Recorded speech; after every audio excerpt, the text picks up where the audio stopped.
Bonjour les élèves, bonjour les Picassiens, j'espère que vous vous portez bien et bienvenue dans cette deuxième vidéo sur le thème du jardin urbain. Alors une petite pensée pour toutes celles et ceux qui n'ont pas la chance d'avoir un jardin, je sais que vous êtes nombreux, donc à défaut de pouvoir sortir physiquement, j'espère que ces petites vidéos vont un peu vous aérer l'esprit.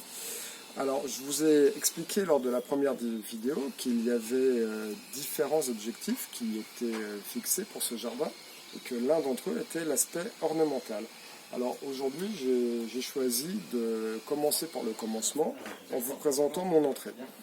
Alors l'entrée, je l'ai souhaitée purement ornementale, donc elle n'a pas de vocation de production nourricière, elle n'a pas non plus vocation à accueillir une grande biodiversité, quoique il y a quand même de la vie qui s'est installée à l'intérieur, mais elle a vraiment une vocation ornementale. Donc, comme vous le voyez ici, il y a le portillon d'entrée qui est juste derrière, et ensuite, quand on regarde la suite du massif, je pense que ça va vous rappeler quelques souvenirs, puisque il y a des choses qui ressemblent énormément au patio zen qu'on a créé ensemble au collège, simplement parce qu'on a fait face ici aux mêmes contraintes, à savoir une exposition nord-est, donc très peu de soleil, beaucoup d'ombre.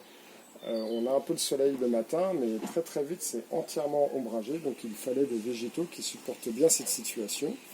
Et les végétaux de terre de bruyère répondent bien à ces exigences. Voilà.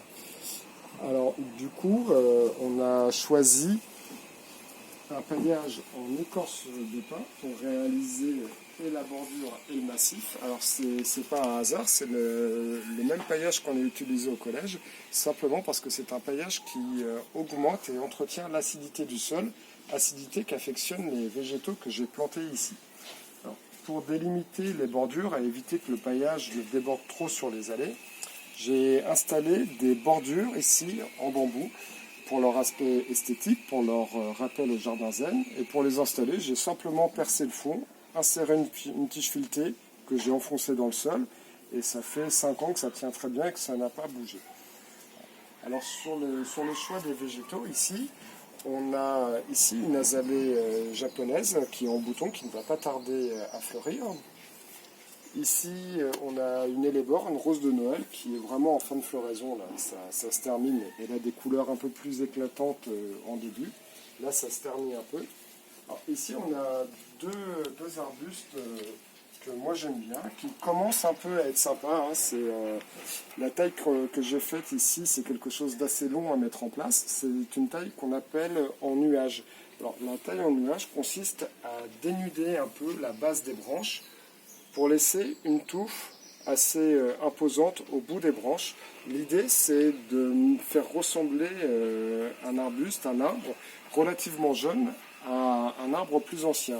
Un arbre ou un arbuste, quand il vieillit naturellement, ses branches vont se dégarnir du bas,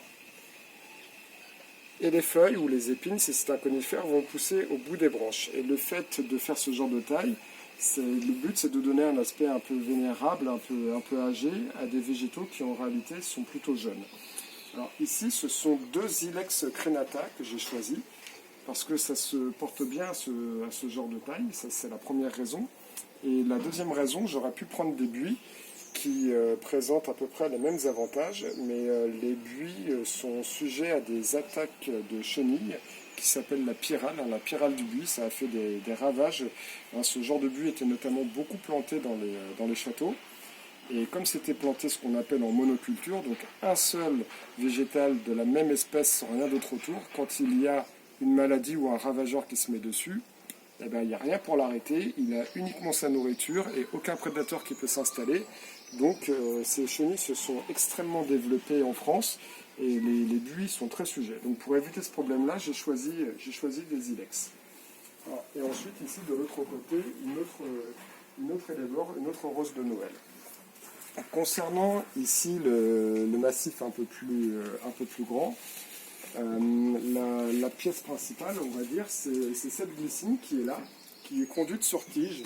Alors pourquoi sur tige? Parce que la glycine, c'est une plante grimpante qui normalement a besoin d'un support, mais en la taillant un peu judicieusement, c'est-à-dire en coupant à 2-3 yeux. Alors je vous rappelle, les yeux, ce sont les bourgeons. Quand le diamètre des branches atteint environ 5 mm, on la fait s'épaissir du tronc, elle grossit progressivement et elle peut tenir sur tige toute seule d'elle-même à terme et former un peu un porte-parasol comme un arbre. Voilà. Et plus tard, donc, ça fait des floraisons très jolies avant les feuilles. Au mois d'avril, normalement, fin avril, elle devrait fleurir. Ça devrait commencer. On a des bambous mis en pot ici, qui sont volontairement mis en pot et surélevés sur des briques pour éviter que les racines ne pénètrent dans le sol et éviter de me faire envahir. Là, ce sont des espèces de bambous qui sont traçantes. Et si je les pose comme ça directement ou en terre ou sans prendre de précautions en mettant des briques en dessous, les racines vont rentrer en terre et je vais me faire envahir, ce sera ingérable. Ici, on a un oranger du Mexique qui est en fleurs.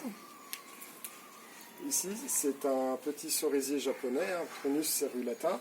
Alors, je vous rappelle l'intérêt des noms latins, c'est pas du tout pour le plaisir de parler en latin, c'est simplement parce que en parlant de cette manière, je peux aller n'importe où dans le monde et dans n'importe quelle région, un même végétal aura toujours le même nom. C'est le gros avantage des noms en latin, et puis c'est beaucoup plus précis qu'un nom en français. Alors là, on a une plante vivace que j'aime beaucoup, qui s'appelle le cœur de Marie. Alors cœur de Marie, vous allez comprendre pourquoi assez rapidement. Vous voyez, ces fleurs sont très jolies, assez peu communes. Ça forme un cœur. Voilà. D'où son nom, cœur de Marie.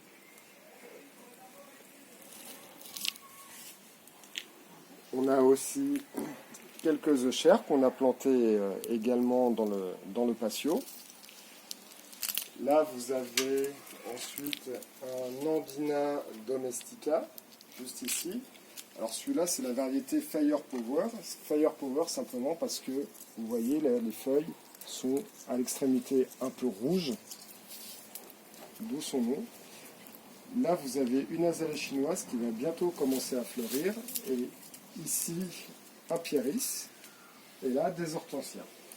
Des hortensias. Et ah oui, une autre contrainte qu'on avait ici, c'est que juste à cet endroit-là, où du coup j'ai mis une vasque, j'avais un regard d'évacuation des toilettes que je voulais absolument garder pour pouvoir accéder en cas de problème.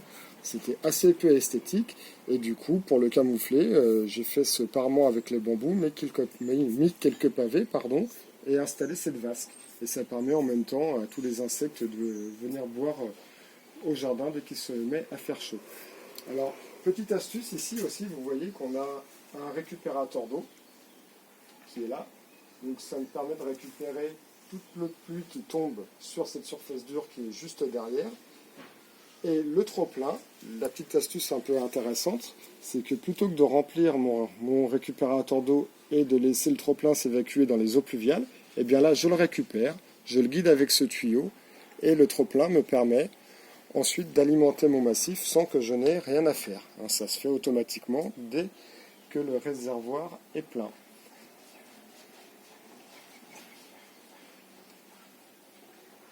Voilà, alors j'espère que cette deuxième vidéo sur le jardin d'ornement pour le coup et sur l'entrée de ce jardin vous a plu. Alors là, ce massif, je fais une petite parenthèse, vous voyez, il n'est pas tout à fait encore très dense, il y a encore des choses qui manquent, c'est encore en construction.